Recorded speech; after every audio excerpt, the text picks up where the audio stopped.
ನಮ್ಮ ಒಂದು ಭಾರತೀಯ ಅಂಚೆ ಕಚೇರಿಯಿಂದ ಮತ್ತೊಂದು ಹೊಸ ನೇಮಕಾತಿ ಆಗ್ತಾ ಇದೆ. ಜನವರಿ ತಿಂಗಳಲ್ಲಿ ಒಂದ್ಸರಿ ಅರ್ಜಿ ಕರೆದಿದ್ರು, ಅದರ ಬಳಿಕ ಮತ್ತೆ ಫೆಬ್ರವರಿ ತಿಂಗಳಲ್ಲಿ ಅರ್ಜಿಯನ್ನ ಕರೆದಿದ್ರು. ಈಗ ಮತ್ತೆ ಮಾರ್ಚ್ ತಿಂಗಳಲ್ಲಿ ಅರ್ಜಿಯನ್ನ ಕರೆದಿದ್ದಾರೆ. ಅರ್ಜಿ ಸಲ್ಲಿಸುವಂತ ವಿದ್ಯಾರ್ಥಿಗಳಿಗೆ ಭರ್ಜರಿ ಗುಡ್ ನ್ಯೂಸ್ ಆಗಿರತ್ತೆ. ವಿದ್ಯಾರ್ಥಿಗೆ ಒಂದು ಖುಷಿ ವಿಚಾರ ಏನಂದ್ರೆ ಇಲ್ಲಿ 18 ವರ್ಷದಿಂದ 55 ವರ್ಷ ತನಕ ಅವಕಾಶ ಇರತ್ತೆ. ಇದೊಂದು ಭರ್ಜರಿ ಗುಡ್ ನ್ಯೂಸ್. ಅದೇ ರೀತಿಯಾಗಿ ಈ ಒಂದು ಪೋಸ್ಟ್ ಆಫೀಸ್ ಇಲಾಖೆಯಲ್ಲಿ ಕೆಲಸ ಮಾಡುವಂತ ಅಭ್ಯರ್ಥಿ 2 ಪೋಸ್ಟ್ ಗಳಿಗೆ ಸಂದರ್ಶನ ಮುಖಾಂತರಾಗಿ ಆಯ್ಕೆ ಮಾಡ್ತಾರೆ. ಇನ್ನು ಉಳಿದಂತ ಒಂದು ಪೋಸ್ಟ್ ಗಳಿಗೆ ಲಿಖಿತ ಪರೀಕ್ಷೆ, ಸಂದರ್ಶನ, ಅದೇ ರೀತಿಯಾಗಿ ವೈದ್ಯಕೀಯ ಪರೀಕ್ಷೆ ಆಗಬಹುದು. ನಿಮ್ಮ ಒಂದು ಡಾಕ್ಯುಮೆಂಟ್ಸ್ ಪರಿಶೀಲನೆ ನಡೆಸಿ ಆಯ್ಕೆನ ಮಾಡ್ತಾರೆ. ಆ 2 ಪೋಸ್ಟ್ ಯಾವ್ದು, ಆ ಒಂದು ಪೋಸ್ಟ್ ಯಾವ್ದು ಅದನ್ನ ತಿಳಿಸ್ಕೊಡ್ತಾನೆ. ಅದೇ ರೀತಿಯಾಗಿ ಆಯ್ಕೆದ ಅಭ್ಯರ್ಥಿಗೆ ಕೈ ತುಂಬಾ ಸಂಬಳ ಇರತ್ತೆ. GDS ಪೋಸ್ಟ್ ಗೆ ಸಂಬಂಧಪಟ್ಟಂತಾನೆ ಇದೆಲ್ಲ ಖಾಲಿ ಇರುವಂತ ಅದ್ರ ಬಗ್ಗೆನ ತಿಳಿಸ್ಕೊಡ್ತಾನೆ. ಮಹಿಳೆಯರು ಪುರುಷರು ಇಬ್ರು ಅರ್ಜಿಯನ್ನ ನಮ್ಮ ಒಂದು ಭಾರತೀಯ ಅಂಚೆ ಕಚೇರಿಯಲ್ಲಿ ಅರ್ಜಿ ಕರೆದಿರುವಂತದ್ದು ನೋಡಿ. ಇದ್ರ ಬಗ್ಗೆನ ತಿಳಿಸ್ಕೊಡ್ತಾನೆ. ಈ ಒಂದು ಪ್ರಶಾಂತ್ ಅಕಾಡೆಮಿ ಚಾನಲ್ ಅನ್ನ ಯಾರು ಸಬ್ಸ್ಕ್ರೈಬ್ ಮಾಡಿಲ್ಲ ಈಗಲೇ ಸಬ್ಸ್ಕ್ರೈಬ್ ಮಾಡ್ಕೊಳ್ಳಿ. ಪಕ್ಕದಲ್ಲಿರುವಂತ ಬೆಲ್ ಬಟನ್ ಆಲ್ ಮೇಲೆ ಕ್ಲಿಕ್ ಮಾಡ್ಕೊಳ್ಳಿ. ಬನ್ನಿ ಸ್ನೇಹಿತರೆ ಒಂದೊಂದ ತಿಳಿಸ್ಕೊಡ್ತಾರೆ ನೋಡಿ. ಇಲ್ಲಿ ಕಲ್ಲಿರುವಂತ ಪೋಸ್ಟ್ ಹೆಸರು ಮೊದಲನೇದಾಗಿ ತಿಳ್ಕೊಬೇಕು. ತುಂಬಾ ಜನ ವಿದ್ಯಾರ್ಥಿಗಳು ಕನ್ಫ್ಯೂಸ್ ಆಗ್ಬಹುದು. ಅರ್ಜಿ ಶುಲ್ಕ ನೋಡಿ ಸ್ನೇಹಿತರೆ ಎಷ್ಟೆಷ್ಟು ಇಟ್ಟಿದ್ದಾರೆ.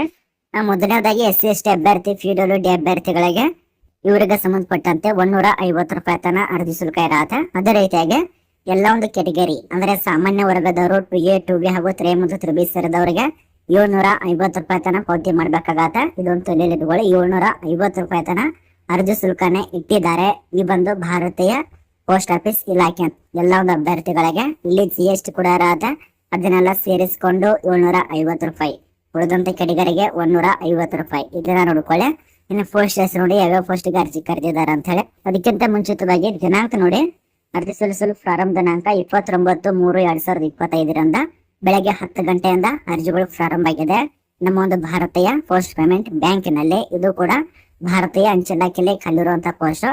ಮತ್ತು ಅರ್ಜಿ ಸಲ್ಲಿಸಲು ಕೊನೆಯ ದಿನಾಂಕ 18/4/2025. ಇಲ್ಲಿ ತನಕ ನಮಗೆ ಅವಕಾಶ ಇರತ್ತೆ. ಇದೇ ದಿನಾಂಕದೊಳಗಾಗಿ ಅಪ್ಲೈ ಮಾಡಬೇಕು. ಕೊನೆಯ ದಿನಾಂಕ ಏನಾದ್ರು ಅರ್ಜಿ ಸಲ್ಲಿಸಕ್ ಹೋದ್ರೆ ಸರ್ವರ್ ತುಂಬಾ ಅಂದ್ರೆ ತುಂಬಾ ಬಿಜಿ ಬರತ್ತೆ.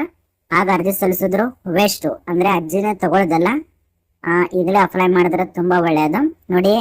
ಅರ್ಜಿ ಸಲ್ಲಿಸುವಂತ ವಿದ್ಯಾರ್ಥಿಗಳು www.ibponline.com ಗೆ ಭೇಟಿ ಮಾಡ್ಕೊಂಡು ಅಪ್ಲೈ ಮಾಡಬೇಕು. ಇಂಡಿಯನ್ GDS ಯಾವ ರೀತಿಯಾಗಿತ್ತು ಅದಕ್ಕೆ GDS ಆನ್ಲೈನ್ ಹೊಡೆದ್ರೆ ಗೂಗಲ್ ನಲ್ಲಿ ಅದು ಬರತ್ತೆ.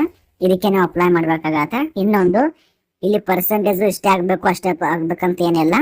ಇಲ್ಲಿ ನಿಮ್ದು 35 ಕೂಡ ಸೆಲೆಕ್ಟ್ ಆಗ್ತೀರಾ, ಅಥವಾ 45 ಕೂಡ ಸೆಲೆಕ್ಟ್ ಆಗ್ತೀರಾ, ಅಥವಾ 58% ಇದ್ರು ಕೂಡ ನೀವು ಸೆಲೆಕ್ಟ್ ಆಗಿ ಆಗ್ತೀರಾ. ಅಲ್ಲಿ GDS ಹುದ್ದೆಗೆ 90, 99, 100ಕ್ಕೆ 100 ಇದ್ದವ್ರು ಕೂಡ ಸೆಲೆಕ್ಟ್ ಆಗೋದಿಲ್ಲ ಕೆಲವೊಂದ್ಸ. ಆ ರೀತಿಯ ಪರಿಸ್ಥಿತಿ ಬರತ್ತೆ. ಆದ್ರೆ ಈ ಒಂದು ಪೋಸ್ಟಿಗೆ ಹಾಗಲ್ಲ. ಈ ಒಂದು ಸಂಸ್ಥೆ ಹೆಸರು ಕೆಲವು ಜನ ಗೊತ್ತಿಲ್ಲ ಅನ್ಸತ್ತೆ ನೋಡಿ. ನಮ್ಮ ಒಂದು ಭಾರತೀಯ ಅಂಚೆ ಕಚೇರಿ ಇಂಡಿಯನ್ ಪೋಸ್ಟ್ ಪೇಮೆಂಟ್ ಬ್ಯಾಂಕ್ ನಲ್ಲಿ ಕಲ್ಲಿರುವಂತ ಪೋಸ್ಟ್. ಅಂಚೆ ಕಚೇರಿಯಲ್ಲಿ ಕಲ್ಲಿರುವಂತ ಇದು ಬ್ಯಾಂಕ್ ಆಗಿರತ್ತೆ. ಇಂಡಿಯನ್ ಪೋಸ್ಟ್ ಪೇಮೆಂಟ್ ಬ್ಯಾಂಕ್ ಅಂತೇಳಿ ಅದರಲ್ಲಿ ಕಲ್ಲಿರುವಂತ ಪೋಸ್ಟ್. ಇಲ್ಲಿ ಕಲ್ಲಿರುವಂತ ಪೋಸ್ಟ್ ಹೆಸರು ಮೊದಲನೇದಾಗಿ ಚೀಫ್ ಕಂಪ್ಲೇಂಟ್ಸ್ ಆಫೀಸರ್ ಹುದ್ದೆಗೆ ಅರ್ಜಿ ಕರೆದಿದ್ದಾರೆ. ಇದು ಮೊದಲನೇ ಪೋಸ್ಟ್ ಆಗಿರತ್ತೆ, ಮೊದಲನೇ ಪೋಸ್ಟ್. ಎರಡನೇದಾಗಿ ಇಲ್ಲಿ ಖಾಲಿ ನೋಡಿ ಚೀಫ್ ಆಪರೇಟಿಂಗ್ ಆಫೀಸರ್ ಹುದ್ದೆಗೆ ಅರ್ಜಿ ಕರೆದಿದ್ದಾರೆ. ಅದೇ ರೀತಿಯಾಗಿ ಇನ್ನು ಕೊನೆಯದಾಗಿ ಈ ಒಂದು ಆಂತರಿಕ ಲೋಹಾಯುಕ್ತ ಹುದ್ದೆಗೆ ಅರ್ಜಿಯನ್ನ ಕರೆದಿರುವಂತದ್ದು. ಆಂತರಿಕ ಲೋಹಾಯುಕ್ತ ಇದಕ್ಕೆ ನೀವು ಅಪ್ಲೈ ಮಾಡಬಹುದು, ಅಥವಾ ಉಳಿದಂತ ಮೇಲೆ 2 ಪೋಸ್ಟ್ ಇದಾವಲ್ಲ ಅದಕ್ಕೆ ಅಪ್ಲೈ ಮಾಡಬಹುದು.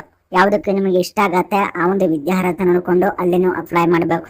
ಈ 2 ಪೋಸ್ಟಿಗಾದ್ರೂ ಅರ್ಜಿ ಸಲ್ಲಿಸಿ, ಅಥವಾ ಇದು ಒಂದು ಪೋಸ್ಟಿಗಾದ್ರೂ ಅರ್ಜಿ ಸಲ್ಲಿಸಿ. ಒಟ್ಟಾರೆ ಅಪ್ಲೈ ಮಾಡಿ. ಟೋಟಲ್ ಆಗಿ 3 ಪ್ರಕಾರ ಪೋಸ್ಟ್ ಖಾಲಿ ಇರತ್ತೆ. ಇವುಗಳಿಗೆ ಸಂಬಂಧಪಟ್ಟಂತೆ ಏಜ್ ಲಿಮಿಟ್ ಎಷ್ಟಾಗಿರ್ಬೇಕು ಅದನ್ನ ನೋಡಿ. ಮೊದಲನೇದಾಗಿ ಈ ಬಂದು ಚೀಫ್ ಕಂಪ್ಲೇಂಟ್ಸ್ ಹುದ್ದೆಗಳಿಗೆ ಆಫೀಸರ್ಸ್ ಹುದ್ದೆಗಳಿಗೆ ಮೊದಲನೇದಾಗಿ ಇಲ್ಲಿ 18ರಿಂದ 38ರಿಂದ 55 ವರ್ಷ ತನಕ ಗರಿಷ್ಠ ವಯೋಮಿತಿ ಇರತ್ತೆ. ಅದೇ ರೀತಿಯಾಗಿ ಆಪರೇಟಿಂಗ್ ಆಫೀಸರ್ಸ್ ಹುದ್ದೆಗಳಿಗೆ 38ರಿಂದ 55 ವರ್ಷ ಕೊಟ್ಟಿದ್ದಾರೆ. ಅದರ ಬಳಿಕ ಈ ಒಂದು ಲೋಕಾಯುಕ್ತ ಹುದ್ದೆಗಳಿಗೆ ಸಂಬಂಧಪಟ್ಟಂತೆ 18ರಿಂದ 65 ವರ್ಷ ತನಕ ಕೊಟ್ಟಿರುವಂತದ್ದು. ಗರಿಷ್ಠ ವಯೋಮಿತಿ 65 ವರ್ಷ ತನಕ ಅವಕಾಶ ಇರತ್ತೆ. ಅಪ್ಲೈ ಮಾಡಿ. ಅದ್ರ ಹಿನ್ನೆಲೆ ಇಲ್ಲಿ ಒಂದು ಸ್ವಲ್ಪ ನಿಮಗೆ ಬ್ಯಾಡ್ ನ್ಯೂಸ್ ಅನಿಸ್ಬೋದು. ಅನುಭವ ಇದ್ದವ್ರಿಗೆ ಅಪ್ಲೈ ಮಾಡೋದಕ್ಕೆ ಅವಕಾಶ ಇರತ್ತೆ. ಇಲ್ಲಿ ನೋಡಿ, ಮೊದಲನೇ ಪೋಸ್ಟಿಗೆ 18 ವರ್ಷ ತನಕ ಅನುಭವ ಬೇಕಾಗತ್ತೆ. ಎರಡನೇ ಪೋಸ್ಟಿಗೆ 18 ವರ್ಷ ತನಕ ಅನುಭವ ಬೇಕಾಗತ್ತೆ.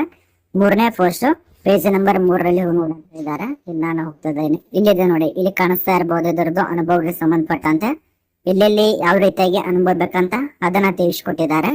ಇಲ್ಲಿ ನೋಡಿ ಸ್ನೇಹಿತರೆ, ಜನರಲ್ ಮ್ಯಾನೇಜರ್ ಆಗ್ಬಹುದು, ಬ್ಯಾಂಕ್ ನಲ್ಲಿ, ಫೈನಾನ್ಸ್ ಕಂಪನಿಗಳಲ್ಲಿ, ಅಥವಾ ಅದರ್ ಇಂಡಿಯಾ ಲಿಮಿಟೆಡ್ಗಳಲ್ಲಿ ಅಥವಾ ಈಗಾಗಲೇ ಸರ್ಕಾರದ ನೌಕರಿ ಆಗ್ಬೋದು, ಎಲ್ಲೆಲ್ಲಿ ಕೆಲಸ ಮಾಡಿರ್ತಾರಲ್ಲ ಅದಕ್ಕೆ ಸಂಬಂಧಪಟ್ಟಂತೆ 2 ವರ್ಷದಿಂದ ಸುಮಾರು 10 ವರ್ಷದ ತನಕ ಅನುಭವಿಸಬೇಕಾಗತ್ತೆ, ಅಥವಾ ಅದಕ್ಕಿಂತ ಜಾಸ್ತಿ ಕೂಡ ಇದ್ರ ನಡೆಯುತ್ತೆ. 20 ವರ್ಷ, 25 ವರ್ಷ ಈ ರೀತಿಯಾಗಿ ಏನಾದ್ರು ಅನುಭವಿಸಿದಂತ ವ್ಯಕ್ತಿಗಳು ಅರ್ಜಿ ಸಲ್ಲಿಸೋದಕ್ಕೆ ಅವಕಾಶ ಇರುತ್ತೆ. ಇದೊಂದು ತಲೆಲಿಟ್ಕೊಳ್ಳಿ. ಅಭ್ಯರ್ಥಿಗಳು ಅರ್ಜಿ ಸಲ್ಲಿಸೋರು ಚೀಫ್ ಆಪರೇಟಿಂಗ್ ಆಫೀಸರ್ ಆಗ್ಬೋದು, ಅಥವಾ ಚೀಫ್ ಕಂಪ್ಲೈನ್ಸ್ ಹುದ್ದೆಗಳಿಗೆ ಸಂಬಂಧಪಟ್ಟಂತ ಆಫೀಸರ್ ಆಗ್ಬೋದು, ಅಥವಾ ಈ ಒಂದು ಲೋಕಾಯುಕ್ತ ಹುದ್ದೆಗಳಿಗೆ ಆಗ್ಬೋದು. ಒಟ್ಟಾರೆ ಅಪ್ಲೈ ಮಾಡೋರು ಒಂದು ಸಾರಿ ನೋಡ್ಕೊಂಡು ಅರ್ಜಿ ಸಲ್ಲಿಸಿ.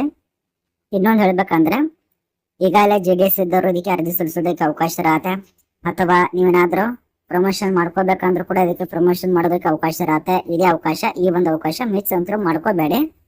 ಇನ್ನು ವಿದ್ಯಾರ್ಹತೆ ಏನಾಗಿರ್ಬೇಕು ನೋಡಿ ಅಂದ್ರೆ, ಅರ್ಜಿ ಸಲ್ಲಿಸುವ ಅಭ್ಯರ್ಥಿಗಳು ಭಾರತೀಯ ಅಂಚೆ ಇಲಾಖೆ ನೇಮಕಾತಿಗಳ ಪ್ರಕಾರ ಕನಿಷ್ಠ ನಿಮಗೆ ಮಾನ್ಯತೆ ಪಡೆದ ಮಂಡಳಿಯಿಂದ ಅಥವಾ ವಿಶ್ವವಿದ್ಯಾಲಯದಿಂದ ಪಾಸ್ ಆಗಿರ್ಬೇಕಾಗತ್ತೆ. ಕನಿಷ್ಠವಾಗಿ ಪದವಿ ಪಾಸ್ ಆದಂತ ವಿದ್ಯಾರ್ಥಿಗಳು ಅಪ್ಲೈ ಮಾಡಬೇಕು. ಇದಕ್ಕೆ ಸಮಾನತೆ ಆಗ್ಬಹುದು, ಸ್ನಾತಕೋತ್ತರ ಪದವಿ ಆಗ್ಬಹುದು, ಏನೋ ಪಾಸ್ ಆಗಿಲ್ಲ ಕೂಡ ನಡೆಯುತ್ತೆ. ಒಟ್ಟಾರೆ ಪದವಿ ಕಂಪ್ಲೀಟ್ ಮಾಡಿದಂತ ವಿದ್ಯಾರ್ಥಿಗಳು ಅರ್ಜಿ ನಾವು ಮೊದಲಿಗೆ ತಿಳಿಸಿಕೊಟ್ಟಿದ್ದೇವೆ. ಉಳಿದಂತ ಪರೀಕ್ಷೆಗೆ ಉಳಿದಂತ ಹುದ್ದೆಗಳಿಗೆ ಪರೀಕ್ಷೆ ಇರೋದಿಲ್ಲ ಅಂತ ಹೇಳಿ. ಮೌಲ್ಯಮಾಪನ ಒಂದು ಮೊದಲಿಗೆ ಆಯ್ಕೆ ಇರತ್ತೆ, ಗುಂಪು ಚರ್ಚೆ ನಡೆಸ್ತಾರೆ, ಆನ್ಲೈನ್ ನಲ್ಲಿ ಪರೀಕ್ಷೆ ಇರತ್ತೆ, ಅದರ ಬಳಿಕ ಸಂದರ್ಶನ ಕೂಡ ಇರತ್ತೆ. ಈ ಒಂದು ಸಂದರ್ಶನಲ್ಲಿ ಪಾಸ್ ಆದಂತ ವಿದ್ಯಾರ್ಥಿಗಳಿಗೆ ಆಯ್ಕೆ ಮಾಡ್ತಾರೆ. ಇಷ್ಟು ನಿಮಗೆ ಆಯ್ಕೆ ಪ್ರಕ್ರಿಯೆಗಳು. ಆಯ್ಕೆದ ಅಭ್ಯರ್ಥಿಗೆ ಉದ್ಯೋಗ ಸ್ಥಳ ಎಲ್ಲಿರತ್ತೆ, ತುಂಬಾ ಜನ ಕೇಳ್ತಾರ, ಸರ್ ಆಯ್ಕೆ ಆದ್ರೆ ಕೆಲಸ ಎಲ್ಲಿ ಮಾಡ್ಬೇಕಂತೇಳಿ. ನೀವು ದೆಹಲಿಯಲ್ಲಿ ಕೆಲಸ ಇರತ್ತೆ, ದೆಹಲಿಯಲ್ಲಿ ಕೆಲಸ ಇರತ್ತೆ, ಇದನ್ನ ಅರ್ಥ ಮಾಡ್ಕೋಬೇಕು. ಯಾರ್ಯಾರು ದೆಹಲಿಯಲ್ಲಿ ಕೆಲಸ ಮಾಡ್ಬೇಕಂತ ಇದ್ದಾರಲ್ಲ ಅಲ್ಲಿ ಕೆಲಸಕ್ಕೆ ಹೋಗ್ಬೋದಾಗಿರತ್ತೆ, ಈ ಒಂದು ಹುದ್ದೆನ ಪಡ್ಕೋಬಹುದು. ಇನ್ನು ಯಾವ ಪೋಸ್ಟ್ ಎಷ್ಟು ಖಾಲಿ ಇದೆ ನೋಡಿ. ಮೊದಲನೇದಾಗಿ ಮುಖ್ಯ ಅನುಸರಣಾ ಅಧಿಕಾರಿ ಹುದ್ದೆ ಅಂತ ಹೇಳಿ ಒಂದು ಪೋಸ್ಟ್ ಖಾಲಿ ಇರತ್ತೆ. ಅದರ ಬಳಿಕ ಮುಖ್ಯ ಕಾರ್ಯನಿರ್ವಾಹಕ ಅಧಿಕಾರಿ ಒಂದು ಪೋಸ್ಟ್ ಖಾಲಿ ಇರತ್ತೆ. ಎರಡು ಕೂಡ ಒಂದು ಪೋಸ್ಟ್ ಆಯ್ತು. ಅದೇ ರೀತಿಯಾಗಿ ಮೂರನೇದಾಗಿ ಲೋಕಾಯುಕ್ತ ಅಂತೇಳಿ ಇದಕ್ಕೆ ಒಂದು ಪೋಸ್ಟ್ ಖಾಲಿ ಇರತ್ತೆ. ಟೋಟಲ್ ಆಗಿ ಒಟ್ಟಾರೆ 3 ಪೋಸ್ಟಿಗೆ ಅರ್ಜಿ ಕರೆದಿದ್ದಾರೆ. ಅತಿ ದೊಡ್ಡ ಹುದ್ದೆ ಆಗಿರತ್ತೆ ಇದು. ಅಂಚೆ ಇಲಾಖೆ ಒಂದು ಪೋಸ್ಟ್ ಬ್ಯಾಂಕಿನಲ್ಲೇ ದೊಡ್ಡ ಹುದ್ದೆಗಳು. ಸುಮಾರು ಆಯ್ಕೆದ ಅಭ್ಯರ್ಥಿಗೆ ಮಂತ್ಲಿ ವೇತನ ಸುಮಾರು 60,000ದಿಂದ 1,12,000 ತನಕ ವೇತನ ಕೂಡ ಸಿಗತ್ತೆ. ಇದು ಖಾಯಂ ಸೆಂಟ್ರಲ್ ಗೌರ್ಮೆಂಟ್ ನಿಂದ ವೇತನ ಸಿಗತ್ತೆ. ಇದು ರಾಜ್ಯ ಸರ್ಕಾರದ ಇಲಾಖೆ ಅಲ್ಲ, ಇದು ಕೇಂದ್ರ ಸರ್ಕಾರ ಇಲಾಖೆಗಳಾಗಿರತ್ತೆ. ಈ ಒಂದು ಪೋಸ್ಟ್ ಪೇಮೆಂಟ್ ಬ್ಯಾಂಕ್ ಆಗಬಹುದು, ಅಥವಾ ಪೋಸ್ಟ್ ಆಫೀಸ್ ಆಗಬಹುದು, ಈ ಒಂದು ಪೋಸ್ಟ್ ಇಲಾಖೆ ಆಗಬಹುದು. ಇದೆಲ್ಲ ಇದು ಸೆಂಟ್ರಲ್ ಗೌರ್ಮೆಂಟ್ ಜಾಬ್ ಆಗಿರತ್ತೆ, ಇದು ಸ್ಟೇಟ್ ಗೌರ್ಮೆಂಟ್ ಅಲ್ಲ. ಇದೊಂದು ಅರ್ಥ ಮಾಡ್ಕೊಳ್ಳಿ. ಇದಷ್ಟೇ ಅಲ್ಲ, ಈಗೇನ ರೈಲ್ವೆ ಇಲಾಖೆ ಕರೀತಾರಲ್ಲ ಅದು ಕೂಡ ಸೆಂಟ್ರಲ್ ಗೌರ್ಮೆಂಟ್ ಇರತ್ತೆ, ಸ್ಟೇಟ್ ಗೌರ್ಮೆಂಟ್ ಅಲ್ಲ. ಅದೇ ರೀತಿ ಇನ್ನು ಹಲವಾರು ಇಲಾಖೆಗಳು ಇದಾವೆ, ಅವು ಕೂಡ ಸೆಂಟ್ರಲ್ ಗೌರ್ಮೆಂಟ್. ಅಂದ್ರೆ ಸೆಂಟ್ರಲ್ ಗೌರ್ಮೆಂಟ್ ದಲ್ಲಿ ಸ್ವಲ್ಪ ಜಾಸ್ತಿ ವೇತನ ಸಿಗತ್ತೆ, ಸ್ವಲ್ಪ ಕಡಿಮೆ ಕೆಲಸ ಇರತ್ತೆ. ಅದೇ ರೀತಿಯಾಗಿ ಪ್ರತಿ ವರ್ಷಕ್ಕೆ ವೇತನ ಸೇವೆ ಕೂಡ ಜಾಸ್ತಿ ಮಾಡ್ತಾರೆ. ಅದೇ ರಾಜ್ಯ ಸರ್ಕಾರದಲ್ಲಿ ಅವ್ರವ್ರಿಗೆ ಬಡದಾಡ್ಬೇಕಾಗತ್ತೆ. ವೇತನ ಸೇನೆ ಜಾಸ್ತಿ ಮಾಡ್ಬೇಕಂದ್ರೂ ಕೂಡ ಹೋರಾಟ ಮಾಡಬೇಕು, ಈ ರೀತಿಯಾಗಿ ಪರಿಸ್ಥಿತಿ ಆಗತ್ತೆ. ಸೆಂಟ್ರಲ್ ಗೌರ್ಮೆಂಟ್ ನಲ್ಲಿ ಆ ರೀತಿ ಅಲ್ಲ, ಕಾನೂನು ಕ್ರಮ ಯಾವ ರೀತಿಯಾಗಿದೆ ಅದೇ ರೀತಿಯಾಗಿ ನೋಡ್ಕೋತಾರೆ. ಎಷ್ಟು ವೇತನ ಸೇನೆ ಜಾಸ್ತಿ ಮಾಡಬೇಕು ಅಷ್ಟೇ ಜಾಸ್ತಿ ಮಾಡ್ತಾರೆ, ಅದನ್ನ ಬಿಟ್ಟು ಬೇಕಾಬಿಷ್ಟೇ ಕೊಡೋದಲ್ಲ. ಈ ರೀತಿಯಾಗಿ ಕರೆಕ್ಟ್ ಕೆಲಸ ಮಾಡಬೇಕು, ಕರೆಕ್ಟ್ ಸಂಬಳ ಸಿಗತ್ತೆ, ಈ ರೀತಿಯಾಗಿರತ್ತೆ.